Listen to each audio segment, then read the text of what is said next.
Assalamualaikum warahmatullahi wabarakatuh. Saya Sukisman Burtadi. Selamat datang di kelas saya Kimia untuk SMA.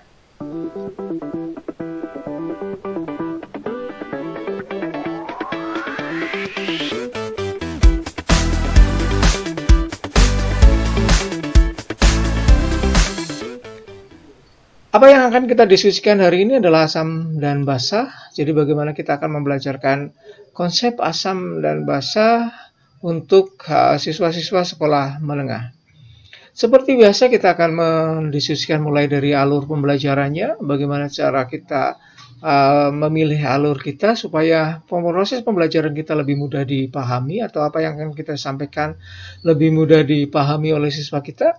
Kemudian kita akan belajar bagaimana sih cara menyampaikan konsep itu satu demi satu pada siswa kita dan untuk sampai pada kesimpulan kita hari ini. Baik, yang pertama kita akan membicarakan tentang bagaimana kita memilih alur. Seperti biasa, memilih alur dari proses pembelajaran ini, saya mulai dari fenomena. Jadi fenomena yang sudah diketahui oleh siswa kita di dalam kehidupan sehari-hari mereka. Membelajarkan kimia dengan menggunakan fenomena adalah sesuatu yang paling mudah sebenarnya. Jadi kita mendekatkan siswa kita pada apa yang mereka jumpai dalam kehidupan sehari-hari berdasarkan apa yang sudah dialami oleh ilmuwan kimiawan kita. Jadi pada dasarnya kimia itu dikembangkan oleh para kimiawan itu berdasarkan pengamatan mereka terhadap apa yang ada di dalam kehidupan sehari-hari mereka, di sekitar mereka, apa yang mereka usahakan, kemudian mereka susun menjadi sesuatu yang terstruktur dengan baik yang kita sebut sebagai ilmu kimia. Oleh karena itu, untuk membelajarkan ilmu kimia, kita juga memulainya seperti mereka. Jadi memulai dengan fenomena, kemudian nanti kita akan melanjutkan dengan keasaman, apa sih yang dimaksud dengan asam, keasaman, dan sebagainya. Dan di dalam proses ini kita akan membicarakannya berdasarkan timeline sejarahnya. Jadi bagaimana sih perkembangan konsep asam dan basa itu dari yang paling awal sampai ke yang paling kompleks. Jadi proses itu nanti akan kita proseskan kepada siswa kita supaya mereka juga tahu, supaya tidak langsung jujuk ke konsep yang lebih matematis. Jadi konsep matematis nanti akan kita berikan di akhir. Ya, konsep matematis itu berkaitan dengan stoikiometrinya, terutama dengan matematika yang berhubungan seperti misalnya bagaimana menghitung pH, konsentrasi asam dan basa, konsentrasi H+, OH- dan sebagainya. Jadi konsep matematis akan diberikan setelah kita mempelajari tentang apa sih yang dimaksud dengan asam itu. Baik, selanjutnya kita akan bicara tentang prekonsepsi atau hal-hal yang sudah diketahui oleh siswa.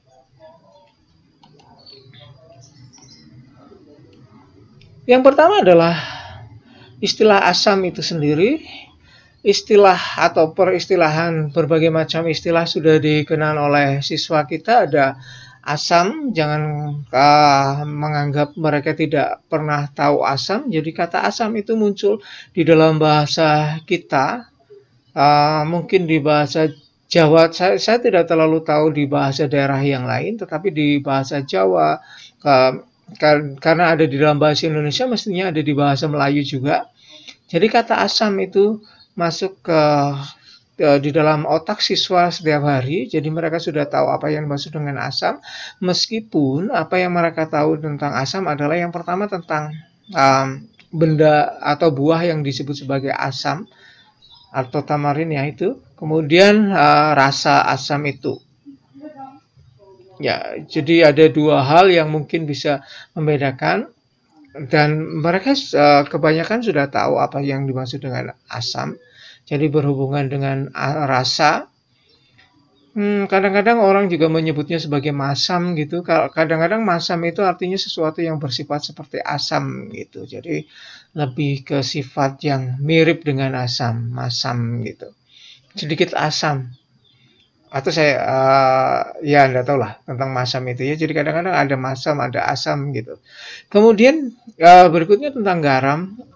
Kalau kita menyebut garam, semua orang atau semua siswa kita akan langsung menunjuk pada garam yang ada di dapur yang digunakan sebagai yaitu sebagai bumbu masak.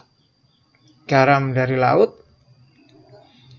Tetapi di dalam kehidupan yang lebih modern ini, siswa kita juga mungkin ada beberapa yang sudah mengetahui tentang garam selain garam yang ada di dapur. Mereka mungkin mengenal garam mandi gitu, yang mungkin sedikit berbeda dengan garam yang ada di dapur, dan beberapa garam yang lain, misalnya apalagi garam Inggris. Yang tentu saja yang mereka tahu tentu tidak biasa digunakan untuk bumbu masak ya.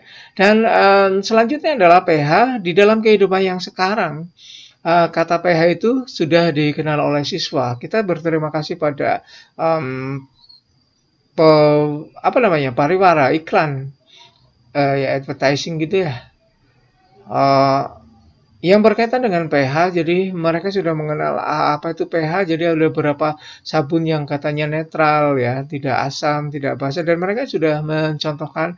Nah, ini adalah beberapa hal yang mungkin sebagian siswanya kenal, tetapi mungkin juga banyak siswa yang tidak kenal, tapi kita harus bisa menggunakan ini sebagai awalan kita, pijakan kita bahwa siswa sudah mengenal istilah-istilah semacam ini. Selain istilah, siswa-siswa kita juga sudah mengenal beberapa benda yang memiliki sifat asam dan basa yang nantinya akan kita bisa gunakan sebagai contoh benda-benda yang ada di dalam sekitar mereka untuk kita jadikan sebagai contoh asam dan kemudian basa, garam, dan sebagainya. Jadi benda-benda seperti buah, jus, cuka, soda itu sudah mereka kenal. Dan mereka sudah menghafali rasanya, misalnya buah itu ada rasa asam, kecut gitu, masam. Kemudian juga jus ya, berbagai macam jus yang dalam tanda kutip kadang-kadang tidak ada buahnya sama sekali. Tetapi ya, oleh karena itu saya menyebutkannya berbeda dari buah, jadi buah dan jus, dan mereka juga sudah tahu tentang asam yang ada di dalam jusnya. Kemudian juga cuka adalah asam yang banyak mereka kenal. Selain cuka juga mungkin mereka tidak terlalu tahu bahwa di dalam aki ada asam juga, tetapi mereka tidak terlalu mengenalnya sebagai asam. Dan tentu saja tidak boleh mencicipi asam yang ada di air aki itu karena sangat berbahaya, sangat korosif. Dan berikutnya adalah soda. Soda banyak dikenal oleh siswa kita, baik minuman yang bersoda yang kadang-kadang ya di beberapa generasi sebelumnya menyebutnya sebagai minuman beralkohol ya. Kadang-kadang dikacaukan, dirancukan dengan minuman beralkohol, bahwa kalau yang meruap itu yang beralkohol, sebenarnya itu adalah soda. Jadi kadang-kadang ada beberapa orang yang tidak memperbolehkan anaknya untuk minum soda karena rancu dengan minuman beralkohol. Jadi tetapi kebanyakan dari siswa kita di masyarakat kita sudah sangat mengenal apa itu soda dan banyak digunakan di dalam proses memasak ya. Jadi di asam basa ini mungkin kita lebih banyak mengenalnya dalam makanan kehidupan sehari-hari, karena memang kata asam itu lebih cenderung ke rasa. Oleh karena itu tentu saja ini lebih ke arah makanan. Selain benda-benda yang sudah saya sebutkan tadi, kita jangan lupa juga mereka sudah mengenal sabun, ya, yang sudah mereka kenal ada hubungannya dengan pH tadi, dan juga tentang garam. Jadi benda-benda yang sudah saya sebutkan tadi, itu yang sudah saya jelaskan, dan bagaimana benda-benda itu ada di dalam kehidupan sehari-hari mereka dan akan kita gunakan nanti di dalam proses pembelajaran kita. Saat kita bicara tentang konsep, kepada siswa kita, atau kita sedang membentuk konsep di dalam diri siswa kita, di dalam proses pembelajaran kita tidak lepas dari bagaimana kita mengelompokkan benda, baik yang mereka temui sehari-hari ataupun fenomena-fenomena yang ada di dalam kehidupan sehari-hari. Jadi kita mengelompokkan mereka di dalam sebuah grup kelompok berdasarkan karakteristik yang mereka punya. Jadi kalau kita memberikan suatu kelompok misalnya asam, maka kita juga memberikan selain contoh asam itu juga kita berikan yang bukan contoh dari asam, supaya mereka tahu bahwa suatu benda, suatu fenomena itu masuk di dalam kelompok tersebut atau tidak. Oleh karena itu kita akan memberikan contoh pada mereka bagaimana sih asam itu bereaksi dan juga bagaimana non-asam itu bereaksi. Pilihan asam itu akan lumayan banyak di dalam laboratorium kita, tetapi pilihan non-asam mungkin yang harus kita perhatikan bahwa pilihan non-asam itu juga bisa banyak, seperti misalnya kita bisa berikan contoh air yang netral ya. Kemudian nah apa yang kita pikirkan coba? Urea misalnya, gula misalnya dan sebagainya. Tetapi itu ya itu adalah contoh-contoh dari non-asam.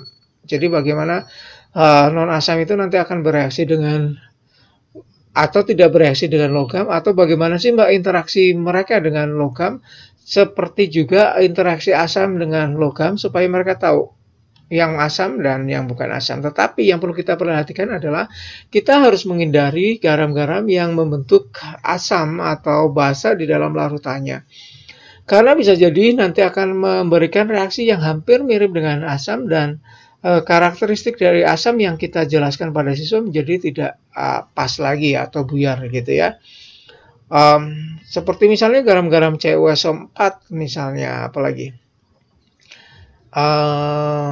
N-asetat gitu, atau ya pokoknya Anda sudah tahu garam-garam yang dapat terhidrolisis sehingga terhidrolisis sebagian sehingga bisa membentuk asam dan basa gitu di dalam larutannya. Karena nanti mungkin akan memberikan reaksi yang mirip, sekali lagi seperti yang sudah saya jelaskan tadi. Kemudian kita juga bisa memberikan contoh bagaimana asam itu akan bereaksi dengan logam. Silakan gunakan beberapa reaksi seperti berikut ini, saya berikan contohnya.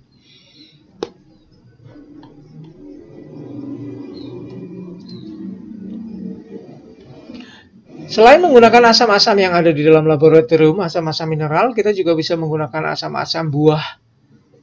Seperti misalnya asam sitrat, asam askorbat, asam malonat, asam asetat, dan yang lainnya yang sudah kita kenal.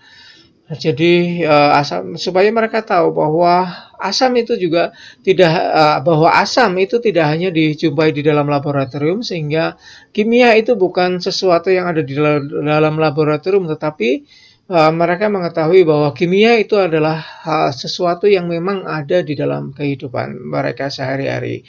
Salah satu karakteristik yang nantinya akan muncul tentu saja adalah asam saat direaksikan dengan logam, seperti yang Anda tahu tadi, dia akan menghasilkan gas hidrogen.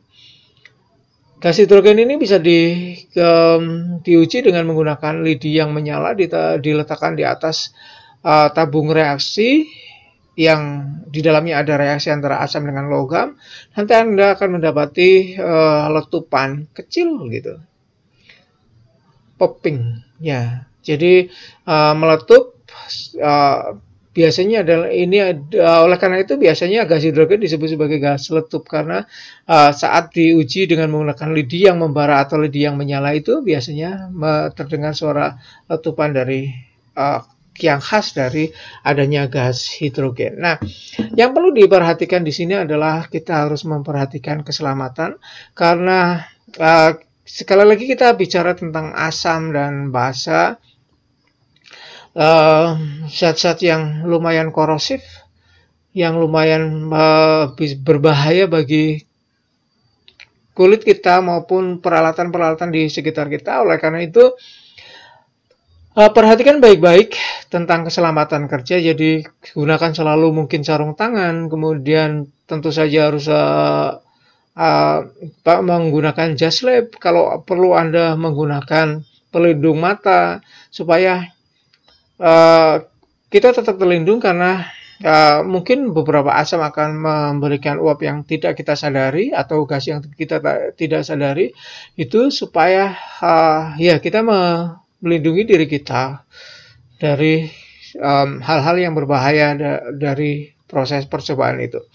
Namun yang perlu diperhatikan juga di sini adalah jangan sampai kita memberikan kesan pada siswa bahwa kita overprotective pada mereka dan akhirnya siswa merasa tidak nyaman dengan demonstrasi yang kita lakukan atau percobaan yang dilakukan di laboratorium kimia.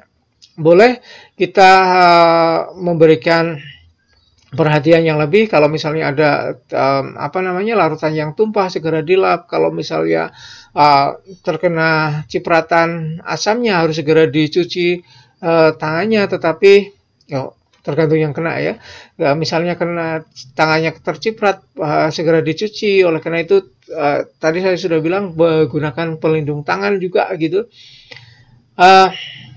Ya, jadi hal-hal tersebut boleh kita sampaikan, tapi jangan sampai siswa kita menjadi ketakutan. Oleh karena itu tadi saya menyebutkan gunakan asam-asam buah supaya percobaan ini relatif lebih aman untuk siswa-siswa yang baru mengenal tentang asam gitu ya, supaya mereka lebih ingin tahu, baru kemudian diberikan nanti asam-asam yang sedikit meningkat tingkat ya dalam tanda kutip berbahayanya gitu, walaupun sebenarnya tidak diperkenankan untuk menggunakan asam yang sangat berbahaya bagi siswa kita di tingkat SMA. Ya mungkin Anda akan menggunakan beberapa asam yang kuat, tetapi gunakan asam-asam kuat yang encer gitu supaya tidak terlalu berbahaya. Kemudian kalau mungkin Anda akan menggunakan asam kuat karena untuk menunjukkan bahwa di dalam reaksi ini ada eksotermis, endotermis gitu, eksotermnya supaya melihat terjadi beberapa perbedaan suhu di dalam reaksi beberapa asam. Tetapi ingat bahwa Anda sebaiknya tidak menggunakan asam-asam yang kuat, yang pekat ya. Jadi encerkan dulu supaya tidak berbahaya bagi siswa kita. Kemudian kita lanjutkan dengan contoh asam. Itu yang direaksikan dengan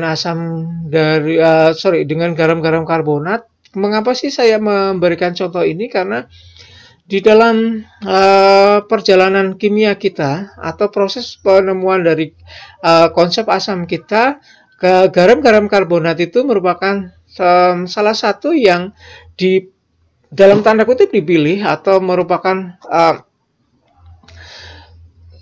zat yang sangat dikenal oleh masyarakat ilmuwan pada zaman itu, kimiawan pada zaman itu, yang digunakan untuk menunjukkan sifat asam. Nanti akan kita lihat seperti apa. Jadi pada abad pertengahan itu biasanya biji-biji itu ditetesi dengan menggunakan asam dan menghasilkan uap atau gas CO2. Jadi asam itu biasanya digunakan untuk mengidentifikasi biji yang ada di dalam yang ada di tanah atau yang mereka temukan gitu. Jadi prosesnya ini adalah pengenalan bagaimana asam itu digunakan. Jadi awalnya setiap ada biji mereka tetesi dengan menggunakan asam klorida, maka akan dihasilkan gas. Oleh karena itu mereka bisa mendapati bahwa ini adalah biji.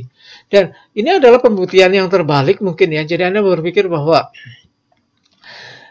ini adalah salah satu cara untuk menunjukkan kalau di dalam ilmuwan zaman lampau, kimiawan zaman lampau itu justru menggunakan HCl itu untuk menentukan ini biji yang bisa mereka gunakan atau bukan, yang bisa mereka dapatkan logamnya atau bukan. Sekarang dibalik, di dalam laboratorium kita, di dalam proses pembelajaran tentang asam kita mencoba untuk logika yang terbalik. Jadi kalau kita punya garam karbonat kemudian direaksikan dengan salah satu dari berbagai macam larutan yang sudah kita siapkan, baik asam maupun bukan asam, kita akan melihat bahwa asam itu akan menghasilkan gas. yang bukan, yang berbeda dengan asam kalau direaksikan dengan logam, gitu. Itu jadi ini sebenarnya adalah salah satu contoh yang mungkin akan menjadikan siswa untuk tertarik belajar tentang kimia karena dapat menghasilkan gas berdesis, dan kalau gas ini kemudian kita tampung di dalam air kapur, mereka akan mengeruhkan air kapur ini adalah langkah-langkah yang lumayan menarik untuk siswa kita bahwa ada perubahan-perubahan tertentu di dalam reaksi kimia, dan ini biasanya akan menarik perhatian mereka untuk lebih tahu apa sih itu sebenarnya, gitu ya. Tetapi kita perlu juga berhati-hati di sini kalau siswa kita tidak tanggap, ini justru akan menumpuk beberapa konsep yang justru mereka menjadi beban tersendiri. Mengapa sih harus seperti itu? Atau mungkin mereka jadi salah kalau kita tidak menjelaskannya dengan baik. Nanti akan kita jelaskan di belakang mengapa ini menjadi sesuatu yang salah. Ini bisa menjadi sesuatu yang salah. Jadi ini berpotensi untuk sangat baik atau menjadi sesuatu yang menjadi miskonsepsi bagi siswa kita, gitu ya. Jadi kita bisa menggunakan karbonat tadi untuk menunjukkan bahwa ini asam atau bukan, untuk mengidentifikasi adanya asam. Nah, ya ini sudah saya jelaskan tadi bahwa asam itu akan bereaksi dengan karbonat akan menghasilkan gas CO2. Kalau H2 itu kalau kita berikan lidi yang menyala akan memberikan letupan, kalau gas CO2 itu justru akan memadamkan apinya. Itu yang sedikit yang berbeda, dan ini akan menantang pikiran siswa dengan cara tersendiri bahwa ada gas yang kalau kita bisa membuktikan bahwa ini asam, ada gas yang dihasilkan itu ternyata bisa mematikan api, dan ada gas yang justru meletup saat kita nyalakan apinya di situ. Baik, nanti akan kita bicarakan karakteristik-karakteristik tertentu yang muncul di situ, yang awalnya kita gunakan untuk siswa kita supaya mereka bisa mengelompokkan larutan manakah yang kita sebut sebagai larutan asam dan manakah larutan yang bukan asam. Ingat, bukan asam ya. Jadi kita baru mengelompokkan tentang larutan yang asam dan larutan yang bukan asam. Selanjutnya kita akan masuk ke konsep asam setelah mereka mengetahui dari paling awalnya tentang konsep asam itu di dalam sejarah perasaman, sejarah keasaman kita. Kita masuk ke konsep asam. Kita sudah mendapati konsep asam.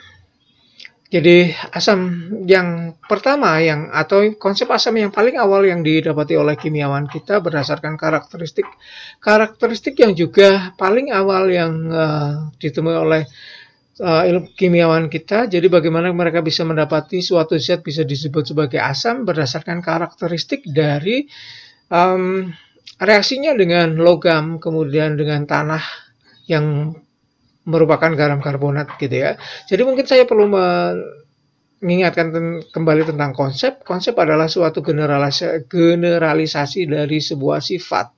Jadi kalau kita punya sifat tertentu bahwa asam itu kalau bereaksi dengan logam itu menghasilkan hidrogen, artinya bahwa asam-asam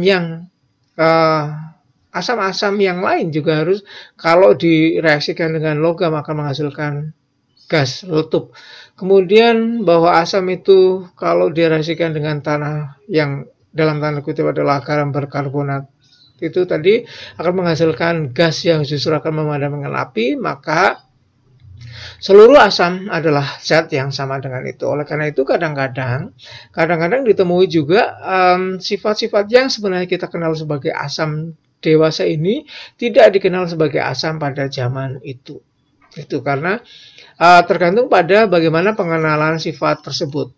Ahli-ahli kimia sekarang mungkin bisa mengenalinya dengan menggunakan alat-alat yang canggih yang sekarang sudah ada, sampai misalnya bagaimana konduktivitasnya, kemudian mungkin juga mereka bisa mengecek strukturnya dan sebagainya. Tetapi kimiawan-kimiawan pada zaman dahulu itu belum sampai pada pengenalan sifat sampai sedemikian, termasuk juga dari siswa kita. Jadi siswa kita itu hampir mirip dengan kimiawan masa lampau. Jadi pengenalan sifat-sifatnya pun sebenarnya kita alurkan dengan bagaimana sifat-sifat yang dikenal oleh kimiawan-kimiawan lampau pada zaman itu. Oleh karena itu dari awal kita berikan karakteristik yang ini dulu. Jadi tentang logam, reaksinya dengan logam, reaksinya dengan karbonat, dan beberapa reaksi yang lain. Mungkin sebenarnya salah satu dari asam itu mengapa disebut sebagai asam adalah karena rasanya yang asam, tetapi di dalam laboratorium kita tidak diperkenankan untuk mencoba. Mungkin asam-asam buah lumayan dalam tanda kutip aman untuk dirasakan oleh siswa, tetapi itu tidak dianjurkan di dalam laboratorium. Nanti menjadi sebuah kebiasaan, mereka akan mencicipi bahan-bahan yang digunakan. Nah, yang menjadi alat untuk menggeneralisasi yang pertama adalah induksi. Jadi setelah mungkin yang tadi yang kita gunakan dari karakteristik dulu, kemudian kita berikan teori, itu kita sebut sebagai deduksi, atau kita mencoba untuk melakukan induksi, yaitu berteori dulu. Kita memberikan teorinya dulu, kemudian kita berikan konsepnya. Kemudian kita cari contohnya. Kadang-kadang setelah kita berteori, ternyata contohnya tidak mudah untuk kita temukan. Jadi seperti itu. Oleh karena itu kita harus bisa menggunakan kapan kita akan menginduksinya dan kapan bisa kita deduksi. Jadi kapan kita akan berteori dulu dan kapan kita berikan contoh untuk mendapatkan teori. Itu konsep. Jadi konsep secara umum tentang konsep asam.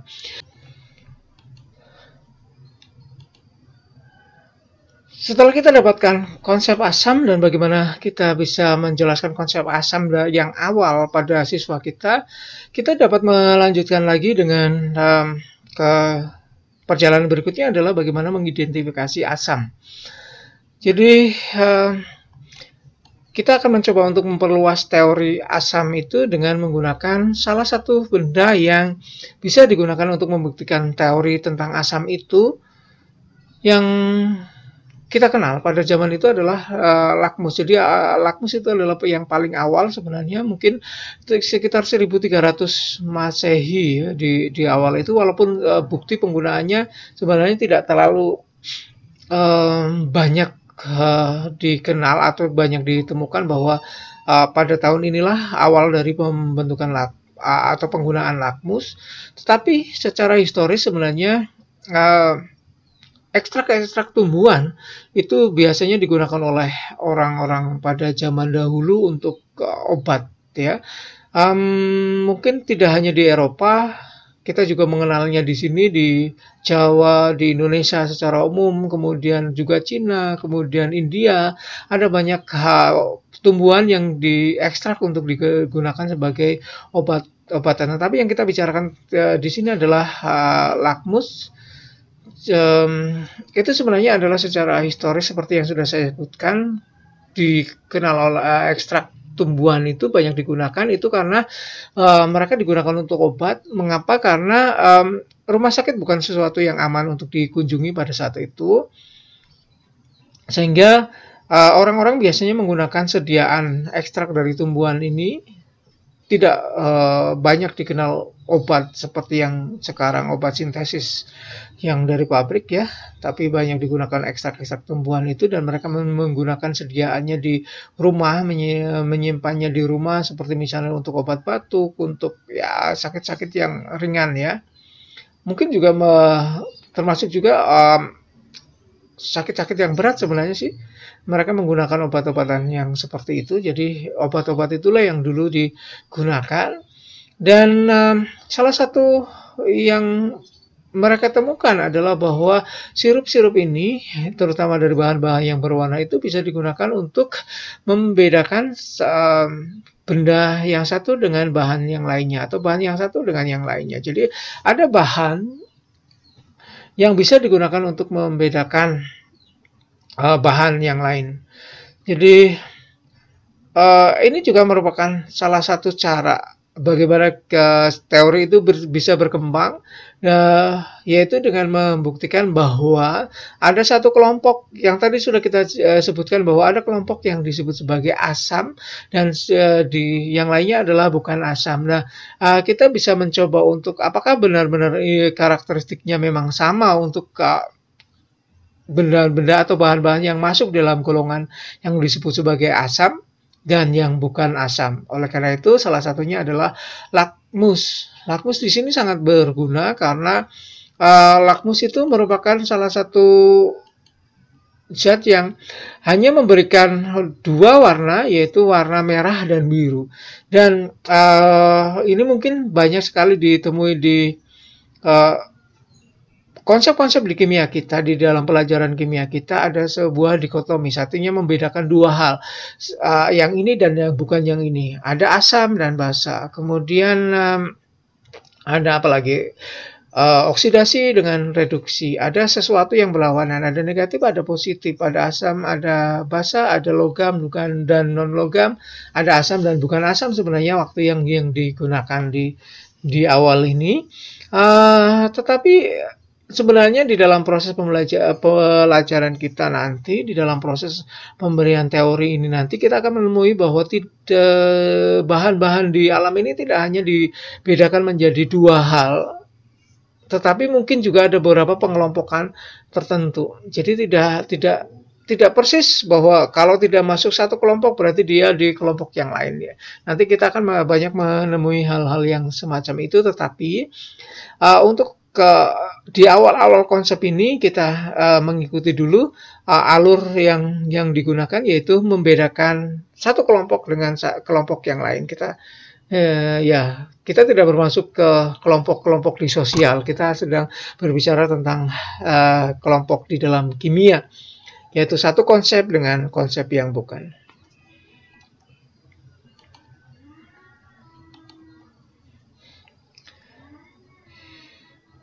Gitu. Jadi mengapa kita tidak menjelaskan hal-hal yang semacam itu supaya beban kognitif di siswa kita tidak terlalu banyak dulu, supaya mereka bisa belajar dulu tentang asam dan kemudian basa, kemudian ada indikator yang bisa digunakan untuk menguji bahwa satu kelompok memang bisa dikelompokkan ke dalam asam, satu bahan memang tidak bisa dikelompokkan dalam asam.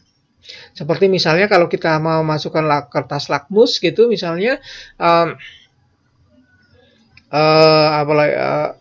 kertas lakmus kalau kita masukkan ke dalam sebuah larutan ternyata berwarna merah, itu berarti larutannya adalah, belum tentu. Tergantung pada warna lakmus yang dimasukkan. Kalau warna lakmusnya adalah biru, dimasukkan menjadi merah, itu bisa jadi adalah asam. Atau ini adalah larutan asam. Ya, tetapi kalau lakmusnya masuk ke dalam larutan berwarna asam, tergantung pada lakmusnya. Kalau dia lakmusnya masih merah, berarti tetap merah. Gitu ya.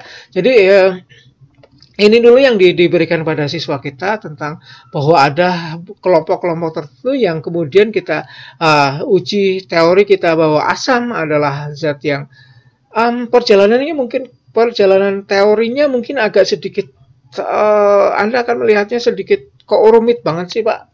Harusnya kan gini sudah selesai.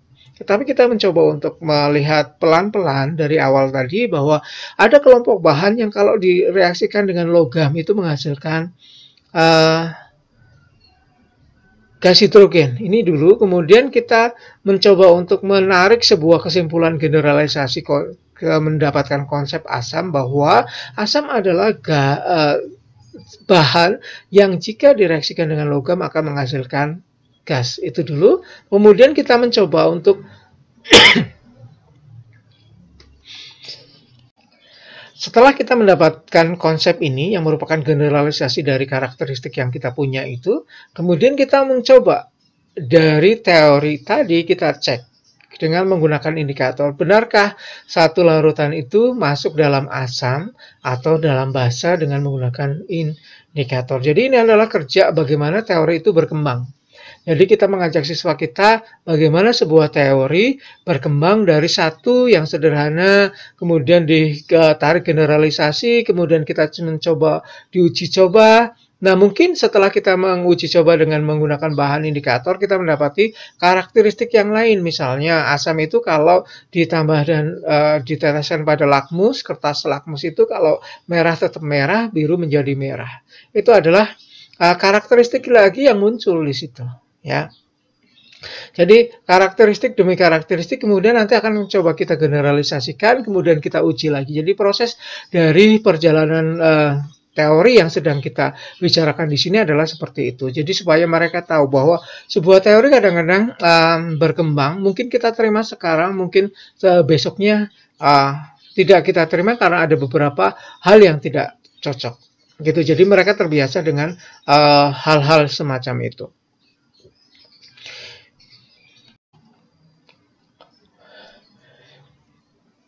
Oke, dari tadi kita sudah mengenalkan dikotomi, jadi ada asam dan bukan asam. Walaupun dalam beberapa bagian mungkin saya sudah menyebut kata basa ya sebagai lawan dari asam, tetapi di proses pembelajaran tadi sebenarnya kita tidak mengenalkan basa dulu, jadi lawan dari asam itu adalah bukan asam, tapi kita akan mencoba apa sih sebenarnya lawan dari asam itu.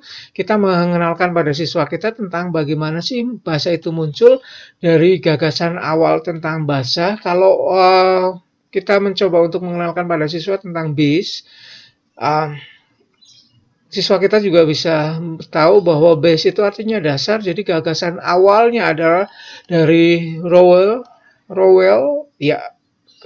Agak sedikit susah karena ini adalah orang dari Perancis. Rowell itu menyebutkan gagasan bahwa ada bahan yang bisa menjadi dasar atau base untuk asam dalam membentuk garam. Mengapa sih asam itu harus diberi dasar? Karena pada zaman dulu agak susah untuk menyimpan asam karena kebanyakan asam itu akan pergi menguap. Nah, oleh karena itu perlu sesuatu bahan yang bisa mengikat mereka, dan biasanya kalau sudah membentuk garam itu biasanya mereka mengkristal. Jadi basa ini adalah menjadi lawan dari asam, yang artinya sebagai dasar dari asam itu untuk membentuk garam, itu menurut Rowell. Gitu.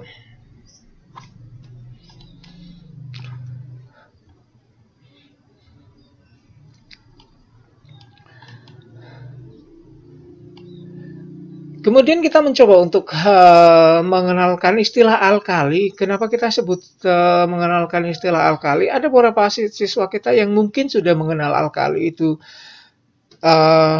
di dalam kehidupannya, di dalam keseharian mereka, atau mungkin menonton TV, ada iklan tentang alkali, ada sedikit-sedikit tentang alkali dan sebagainya. Nah, kita membedakan alkali dengan basa. Itu kalau basa itu secara umum, sementara yang alkali itu adalah basa yang larut.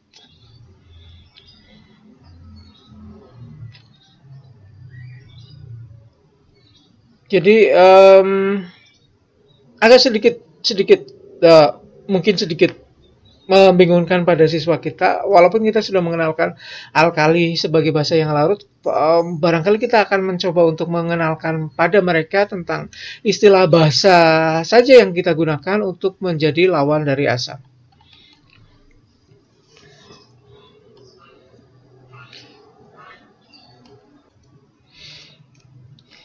Ada beberapa sandungan-sandungan tertentu atau godaan-godaan tertentu di dalam proses menjelaskan bahasa pada siswa kita di awal ya.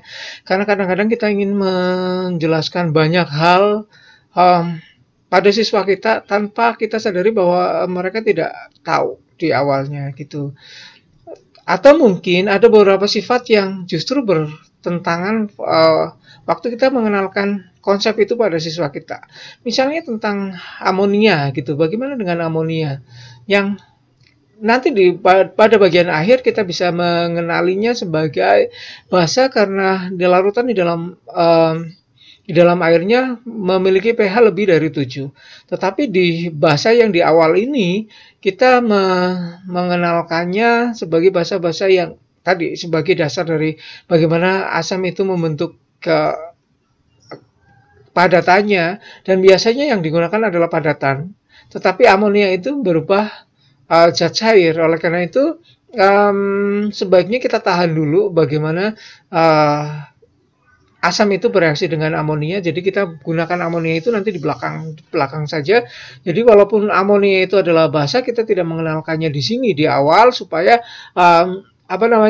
proses pembelajaran siswa, berterimanya siswa dengan konsep itu tidak rancu, tidak susah.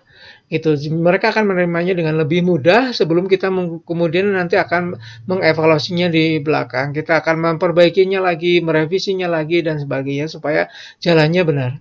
Kemudian tadi kita sudah menyebut garam-garam karbonat ya di awal. Agak sedikit ya tricky juga di sini godaan kita. Kita sudah menyebutkan di awal tentang garam-garam karbonat yang kita gunakan untuk mengidentifikasi asam, tetapi mungkin akan menjadi sesuatu yang agak susah juga waktu kita menyebutnya sebagai basa di sini ya. Nah, karena itu akan mengundang kebingungan siswa.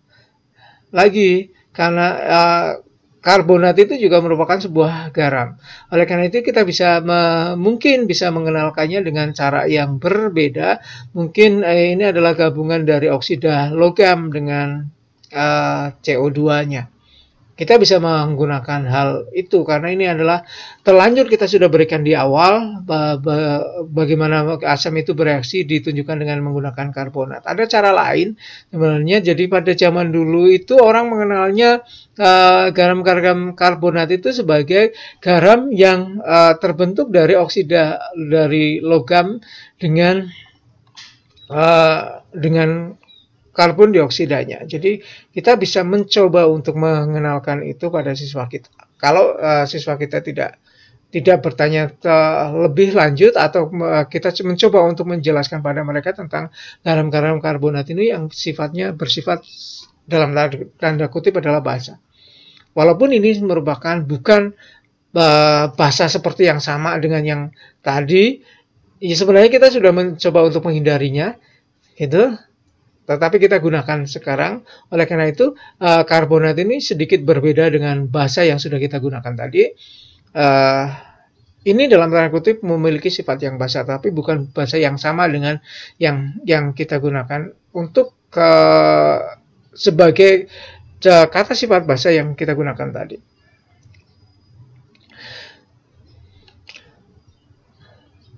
Selanjutnya kita mengenalkan bagaimana pembentukan garam. Ya, itu kita siapkan tadi mengapa sih garam karbonat itu mungkin perlu kita jelaskan atau kita mencoba untuk menjelaskannya lebih maju lagi di pembentukan garam. Jadi nanti mungkin kita tangguhkan penjelasan tentang apakah garam-garam karbonat itu masuk basa atau tidak, atau perlukah kita menjelaskan pada mereka bahwa garam-garam karbonat itu bersifat basa dan sebagainya.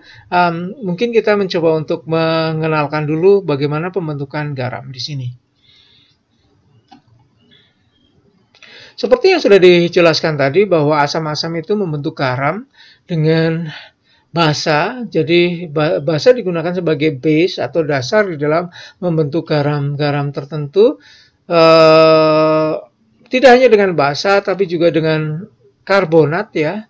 Kemudian dengan logam dan yang lain-lainnya. Nah, kata garam tersendiri mungkin kita perlu meluruskan pada siswa kita bahwa garam yang dimaksud tidak hanya satu benda yang disebut sebagai garam yang ada di dapur yang digunakan sebagai bumbu, atau mungkin keperluan-keperluan lain yang menggunakan garam. Yang kalau kita menyebut garam biasanya mereka memikirkannya adalah NaCl dan campurannya, atau yang paling banyak adalah NaCl-nya. Gitu ya, tetapi Garam akan coba kita luruskan apa yang dimaksud dengan garam. Dan dalam banyak bahasa garam itu muncul dengan berbagai macam pemahamannya. Misalnya, nah Anda mungkin juga bisa sedikit melonggarkan pikiran siswa dengan bercerita tentang garam. Mungkin Anda mengenal istilah celery yang katanya berasal dari kata salt. Diceritakan bahwa pada zaman Romawi itu garam itu lebih berguna dan bisa digunakan sebagai alat pembayaran, maka gaji-gaji diberikan dalam bentuk garam. Katanya seperti itu. Anda bisa mencoba mencari penjelasannya tersendiri tentang garam itu. Ya, tetapi garam memang banyak pemahamannya tentang. Kalau ditanya tentang garam, nah ini ada sesuatu yang menarik di bahasa kita. Kalau asam itu biasanya rasanya asam ya, karena rasanya asam, kemudian kita mencoba untuk memperluasnya dengan apa sih rasa basa pahit, katanya pahit. Jadi ada asam itu rasanya masam, basa itu pahit. Bagaimana dengan rasa garam, asin? Hati-hati bahwa garam itu tidak selalu asin. Nah ini yang akan coba diluruskan di proses ini ya.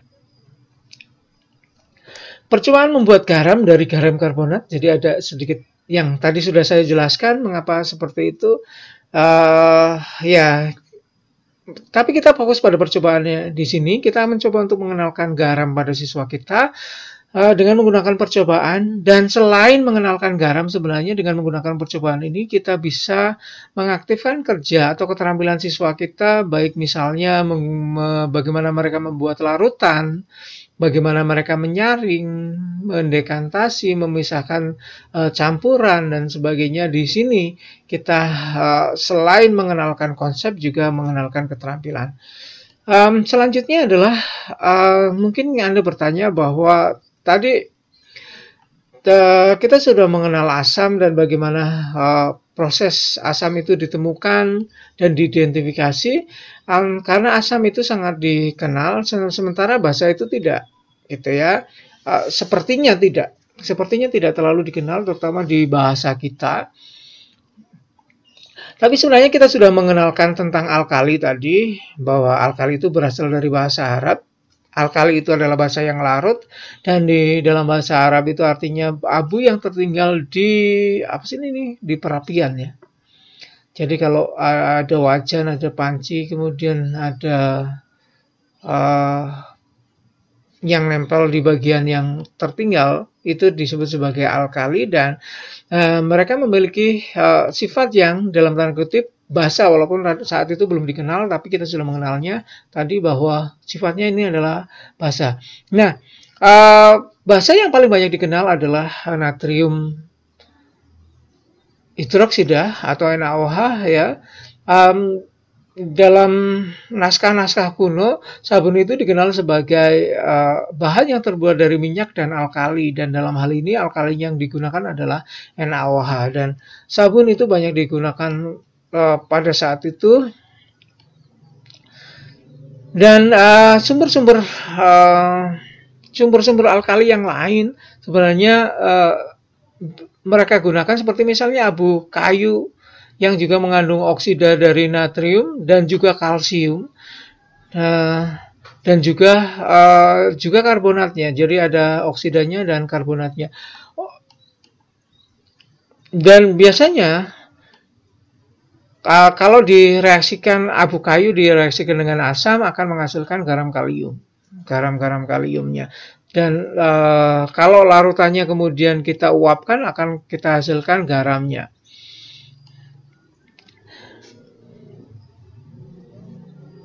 Di pedesaan kita dikenal dengan abu gosok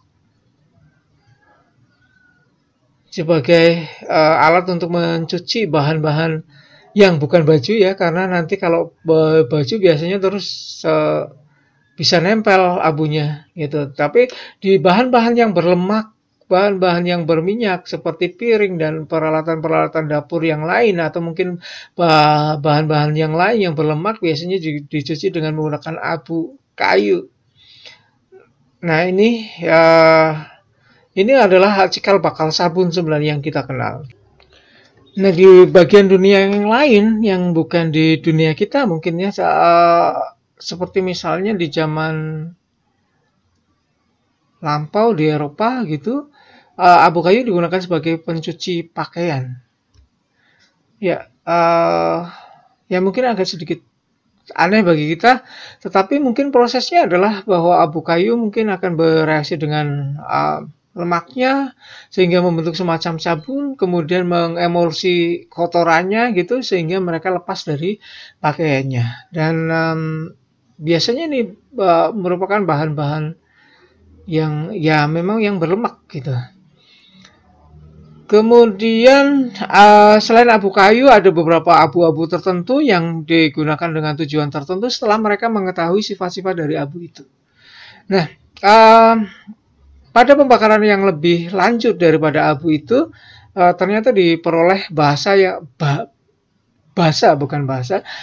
yang ya sifat yang lebih kuat daripada bahasa yang hanya kalau kita mendapati abu hasil pembakaran. Jadi kalau abu hasil pembakaran itu kita panaskan lebih tinggi, ternyata menghasilkan sifat kebasaannya yang lebih tinggi.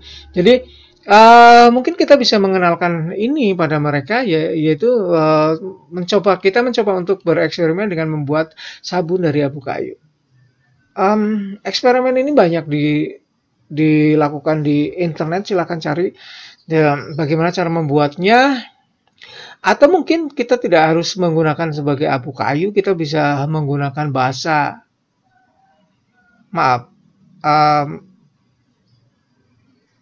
terdengar seperti bahasa ya. Maksud saya adalah bahasa. Jadi kita bisa menggunakan bahasa laboratorium yang ada di dalam laboratorium untuk membuat bahasa-bahasa yang ini juga merupakan kegiatan yang menarik bagi siswa kita. Jadi bagaimana tapi kalau kita bisa menggunakan abu kayu, eksperimen-eksperimen semacam ini justru akan lebih menarik minat mereka, bahwa kimiawan pada zaman dulu memang menggunakan bahan-bahan yang benar-benar berada di sekitar mereka. Jadi kalau kita bisa berhasil membuat seperti apa yang sudah dilakukan oleh kimiawan, akan menjadi hal yang menarik dan membenarkan bahwa prosesnya memang seperti itu. Jadi kimia memang ada di dalam kehidupan. Jadi kimia itu bukan zamannya bahasa lampau, zamannya alkali saja, tetapi alkemis saja, tetapi memang masih ada pada sampai sekarang. Setelah kita mengetahui bagaimana asam itu, basa itu, garam itu seperti apa, maka kita mencoba untuk melanjutkan teori asam. Mungkin teori asam yang Anda kenal sekarang hanya teori Arrhenius, kemudian Bronsted, Lowry, dan Lewis saja, tetapi sebenarnya teori asam itu ada banyak. Jadi kalau Anda berbicara bahwa teori asam itu hanya ada 3, Anda sebenarnya mungkin harus belajar lebih banyak lagi. Ada beberapa teori yang walaupun mungkin teori-teori itu tidak lagi digunakan. Tetapi kalau kita bicara tentang teori asam, itu mungkin kita mencoba untuk lari ke belakang. Tadi kita sudah menjelaskan tentang teori-teori asam pada masa lampau. Apa sih yang dimaksud dengan asam pada masa lampau? Walaupun mungkin Anda tidak menganggapnya sebagai teori, tetapi merupakan pijakan dari konsep tentang asam itu. Nah, kita mencoba untuk menelusuri dari teori asam yang kita mulai dari yang 1680, lumayan lama juga, sekitar 340-an tahun yang lalu. Ada Nicholas Lemery. Ini adalah teori yang awal sekali, mungkin Anda akan sedikit tertawa mendengarnya, bahwa karena asam-asam itu seperti menggigit, seperti menyakitkan ya, kalau diletakkan di tangan gitu, ada beberapa asam yang korosif, kalau di lidah rasanya tajam gitu. Oleh karena itu Nicholas Lemery mengatakan bahwa asam itu memiliki partikel-partikel yang menusuk lidah. Jadi ada semacam jarum-jarum yang ada di dalam asam ini. Jadi partikel-partikel yang bentuknya seperti jarum. Nah, ini adalah bukti juga bahwa bagaimana konsep itu diterimanya, sifatnya diterimanya untuk membentuk konsep itu juga tergantung bagaimana sifat itu dikenali. Gitu. Kalau zaman lampau mungkin mereka hanya berteori, membayangkan asam itu seperti ini. Nah, kalau sekarang kita bisa langsung cek strukturnya seperti apa dan sebagainya. Tetapi zaman 1680 orang melihatnya sebagai karena ini tajam berarti ada partikel-partikel yang tajam. Nah, karena basa itu adalah lawan dari asam, Anda bisa membayangkan apa yang terjadi. Bahwa asam itu kalau ditambah basa menjadi garam-garam yang mengkristal karena base atau basa adalah dasarnya dari asam. Yang cocok dengan partikel-partikel yang berpori adalah partikel-partikel yang tajam-tajam itu mestinya adalah bahan yang berpori atau ada lubangnya. Jadi supaya ya seperti gembok dan kunci gitu ya. Jadi ada lubang kunci dan untuk memasukkan anak kuncinya. Jadi gembok itu persis sama seperti itu. Jadi yang dipikirkan oleh ahli zaman dulu itu adalah seperti itu. Jadi mengapa asam bisa bereaksi dengan basa membentuk garam? Karena memang ada tempat tersendiri di dalam basanya untuk menangkap dari ya si asamnya. Anda bisa membayangkan, saya sedang membayangkan tentang durian gitu yang berduri-duri semacam itu. Nah, bagaimana cara membawa durian? Ya berarti dibayangkan bahwa diletakkan pada sesuatu yang berlubang-lubang gitu supaya pas untuk duri-durinya nempel gitu, sehingga asam ketemu garam, asam ketemu basa akan membentuk garam yang tepat seperti itu. Itu teori asam yang pertama. Kemudian kita mencoba untuk ke yang lebih jauh lagi tentang ketika orang sudah mengenal tentang bagaimana memperlakukan gas, mereka bermain-main dengan udara tahun 1700-an sekian sampai 1800-an, orang-orang sangat gemar berinteraksi dengan gas dan udara. Ya, di sini maka jangan heran pada zaman-zaman inilah ada berbagai macam temuan gas, kemudian temuan tentang teori-teori gas. Anda bisa mengenalnya di bagian-bagian kimia yang lain tentang gas, akan Anda temui bahwa hukum-hukum akan berkembang di sini, hukum gas akan berkembang di sini. Salah satunya adalah Lavoisier. Anthony Lavoisier ini menyampaikan bahwa ada bagian udara yang kalau ketemu dengan atau kita reaksikan dengan logam itu akan membentuk asam. Jadi kalau kita membakar belerang misalnya, atau mungkin yang lain, yang paling mudah adalah belerang, karena belerang itu ya mungkin Anda pakai fosfor dan sebagainya. Tapi ingat ya, kalau Anda mau membakar belerang dan fosfor mungkin itu tidak diperkenankan, sebaiknya tidak dilakukan di laboratorium Anda. Kalau mungkin juga terutama kalau Anda tidak punya lemari asam, ya karena gas yang dihasilkan akan sangat berbahaya, yaitu SO2 dan SO3. Nah, tapi kita mencoba untuk apa sih yang dipahami oleh Anthony Lavoisier di sini, bahwa kalau belerang itu dibakar, ternyata itu akan menghasilkan oksida, dan oksidanya itu akan menghasilkan larutan yang sifatnya adalah asam seperti yang sudah dikarakteristik sebagai asam tadi. Jadi ada bagian udara yang membentuk asam. Oleh karena itu bagian udara ini disebut sebagai oksigen atau pembentuk asam. Namanya yang perlu diingat di sini adalah bahwa Lavoisier tidak memasukkan air ya, walaupun saya sudah menyebutkan bahwa tadi karakteristiknya dia akan sebagai asam kalau dia dilarutkan dalam air, tetapi di sini air hanya sebagai pembawa, hanya sebagai media saja. Jadi mereka tidak menganggap bahwa ada peranan air di dalam membentuk sifat dari asam itu. Jadi oleh karena itu asam itu melekat pada si oksidanya tadi, seperti misalnya SO2 itu adalah asam ya, mereka menyebutnya sebagai asam. ya asam SO2 tetap zaman dulu disebutnya sebagai asam sulfurik, kemudian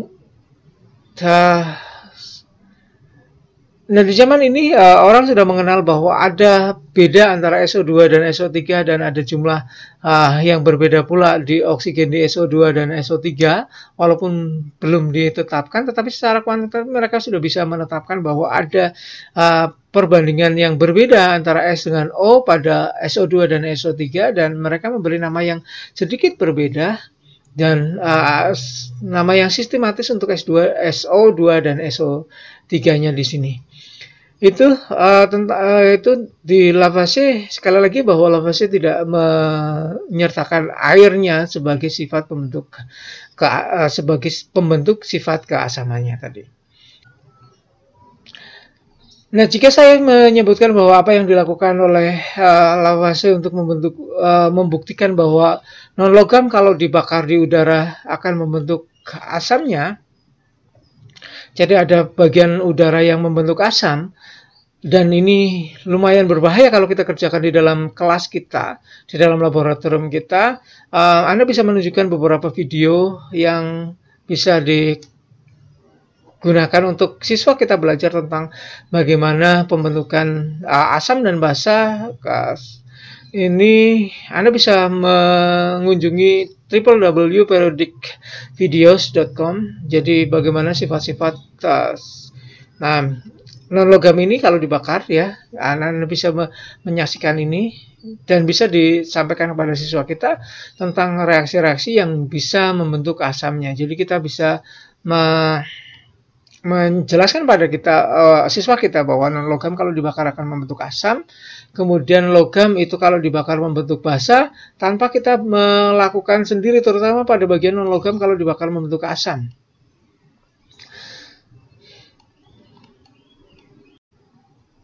Nah, tetapi kita bisa melakukan percobaan yang lain, yaitu melakukan pengujian beberapa bahan untuk menentukan apakah di dalamnya ada logam atau non-logam. Jadi kalau kita tadi dengan menyaksikan video tadi ada logam dan non-logam dibakar, mereka akan bisa membentuk asam atau basa.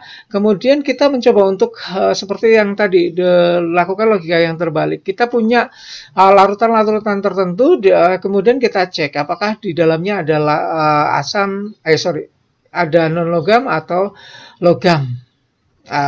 Jadi terbalik ya, tadi kalau tadi asam dibentuk di udara, maka kita harus melihat bahwa ini asam dan ini basa dengan atau ini logam dan ini non logam dengan melihat apakah ini asam atau basa.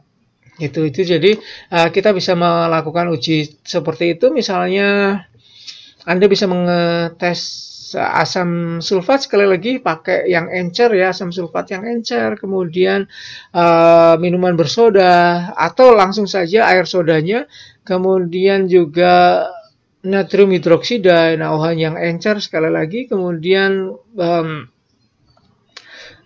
air kapur, kemudian air jeruk, jus yang lain-lainnya untuk menentukan apakah di dalamnya ada logam atau non logam.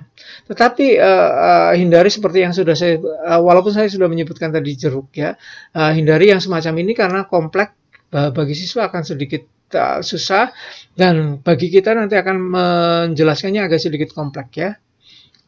Jadi gunakan saja bahan-bahan yang ada di laboratorium seperti asam sulfat, NaOH, KOH, mungkin air kapur itu agak lumayan tidak terlalu kompleks seperti air jeruk ya. Kemudian soda ya, air soda tadi juga ya, itu bisa Anda gunakan untuk menguji logam yang seperti yang kita buktikan untuk Anthony Lavoisier.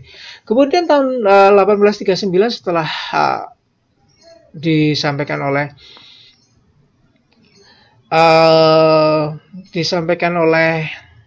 Lavoisier, Sir Humphrey Davy menemukan bahwa tidak semua asam itu mengandung oksigen ternyata.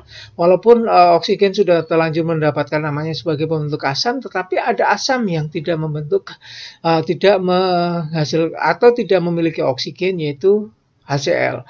Tetapi Sir Humphrey Davy mendapati bahwa asam itu selalu mengandung hidrogen. Jadi asam adalah zat yang mengandung hidrogen yang dapat digantikan oleh logam. Jadi kalau dia direaksikan dengan logam, dia akan membentuk garam. Dari sini Sir Davi mengenalkan istilah garamnya atau menunjukkan pada kita tentang sifat garamnya, bagaimana garam itu terbentuk, bukan sesuatu yang match antara yang berduri tadi dengan yang berpori, tetapi ternyata karena ada pergantian hidrogen dengan logam tadi. Sekali lagi, kita bisa menunjukkan sifat-sifat ini dengan menggunakan sifat yang tadi sudah di awal kita berikan tadi. Kita tarik lagi ke sini bahwa ternyata memang ada perubahan atau pergantian hidrogen di dalam asam dengan logam. Jadi kita mencoba untuk yang tadi di awal kita memberikan reaksi-reaksinya, contoh-contohnya saja, kita bisa menuliskan reaksinya di sini untuk menunjukkan bahwa ternyata memang ada pergantian hidrogen. Langkah selanjutnya adalah yang mulai dikenal sekarang, yaitu Arrhenius. Tahun 1880, Sven Arrhenius menyebutkan bahwa asam adalah larutan yang di dalamnya akan terbentuk H+, gitu ya. Jadi zat asam itu adalah yang kalau di dalam larutannya dia membentuk H+. Jadi dia tidak lagi melihat hanya asam itu sebagai suatu benda, tetapi bagaimana dia berinteraksi dengan benda lain baru memunculkan sifat asam. Jadi kalau tadi saya sudah sebutkan pada awal-awalnya kimiawan menyebutkan asam itu hanya sebagai sifat dari bendanya itu tanpa mempedulikan bahwa sebenarnya munculnya sifat asam itu saat dia melarut atau berinteraksi dengan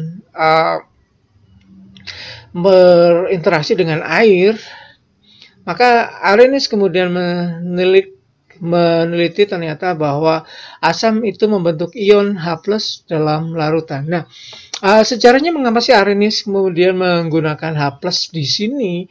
Arrhenius itu ada muncul saat orang sedang mengembangkan atau sedang sangat tertarik, selain tadi periodenya gas sudah lewat, orang sudah mulai tertarik dengan adanya ion di dalam larutan. Jadi mereka tertarik dengan listrik dan sebagainya. Nah, Arrhenius itu menyatakan bahwa ada sifat tertentu yang memiliki konduktivitas tertentu, bahwa ada ion tertentu yang menyebabkan sifat asam yang muncul di dalam larutannya. Arrhenius memilih H+ dan membuktikan bahwa memang H+ yang digunakan untuk asamnya, dan pembuktian bahwa ternyata H+ itu juga bereaksi dengan basanya nanti dibuktikan dengan konduktivitasnya yang berbeda saat ditambahi dengan ditambahi dengan OH- atau basa. Jadi itu yang muncul di dalam teorinya Arrhenius. Asam adalah zat yang membentuk ion H+ di dalam larutan, dan sebaliknya basa itu adalah kebalikan dari asam, tetapi bukan kebalikan langsung. Kalau asam membentuk ion H+ dalam larutannya, maka disebutkan sebagai basa disebutkan sebagai yang membentuk ion OH-. Jadi proses netralisasi atau pembentukan garam itu sebenarnya adalah reaksi antara H+ dengan OH- membentuk air. Jadi disinilah muncul bagaimana peran dari si air itu di dalam membentuk sifat dari asam dan basanya.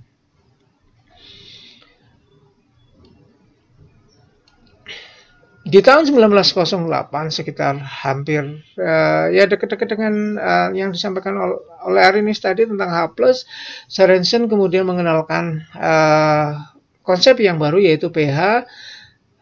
pH itu adalah negatif dari low konsentrasi H positif. Jadi kalau Arrhenius tadi mengenalkan konsentrasi H+, maka Sørensen kemudian memunculkan konsep tentang pH, yaitu minus log H plus dari Arrhenius-nya.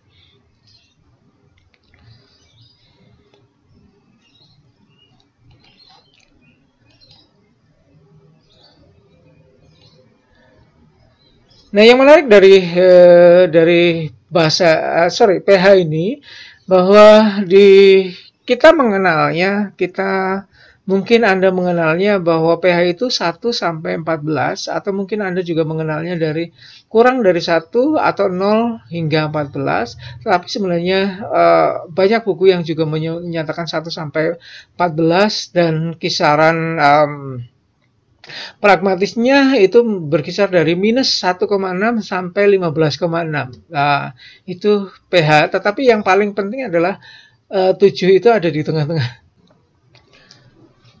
Nah, untuk menunjukkan pH dari 0 sampai 14 kita biasanya menggunakan indikator universal ya.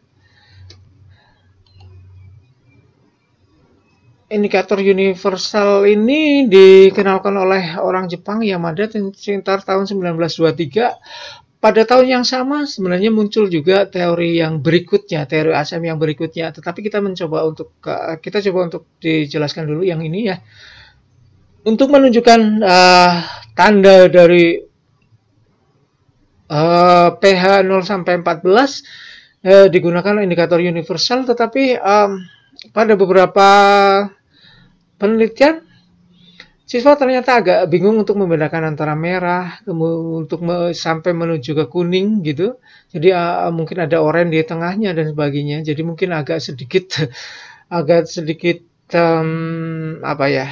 sesuatu yang mungkin kita coba untuk hindari bagi siswa-siswa yang seperti ini. Tetapi kalau siswa kita tidak bermasalah dengan itu, kita bisa menggunakan indikator universal atau larutan-larutan indikator universal yang dibuat oleh Yamada. Itu adalah campuran dari beberapa ada beberapa indikator juga sebenarnya. Jadi pada pH tertentu dia bisa menunjukkan warna-warna yang berbeda. Tahun 1923. Jadi di sini kita bisa menunjukkan pada siswa bagaimana agen yang membentuk asam yaitu H+ dan juga OH- ya. Jadi di sini walaupun misalnya HCl itu